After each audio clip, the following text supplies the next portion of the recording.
নারীরা নামাজে ৩টি ভুল করলে সারা জীবনের নামাজ বাতিল হয়ে যাবে। তারা যে নামাজ পড়ছে তাদের এই নামাজ আল্লাহর কাছে কবুল হবে না, তাদের নামাজ বরবাদ হয়ে যাবে।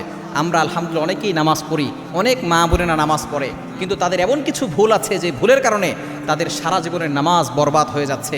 তারা কষ্ট করে নামাজ পড়ছে, এই নামাজ আল্লাহর কাছে কবুল হচ্ছে না ৩টি ভুলের কারণে। নাম্বার 1, 1 নাম্বার হচ্ছে নারীরা যদি এমন হিজাব পরে যে হিজাবের পরেও তাদের চুলের কোনো অংশ বের হয়ে থাকে, তাহলে কিন্তু তাদের নামাজ আল্লাহর কাছে কবুল হবে না। অবশ্যই চুলটাকে ভালো করে ঢেকে রাখতে হবে, শুধুমাত্র মুখমণ্ডল দেখা যাবে, এছাড়া চুল যাতে করে বের না হয়ে যায়। অনেক মা বোন তো এমন আছে শুধু নামাজের সময় না, তারা বাহিরেও চুল খোলা রেখে তারপরে হাঁটে।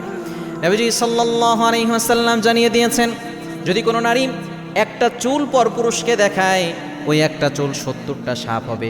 এক একটা সাপের মাথা হচ্ছে উটের মাথার মতো, এক একটা সাপের দেহ লম্বায় হবে সুপারি গাছের মতো, মোটায় হবে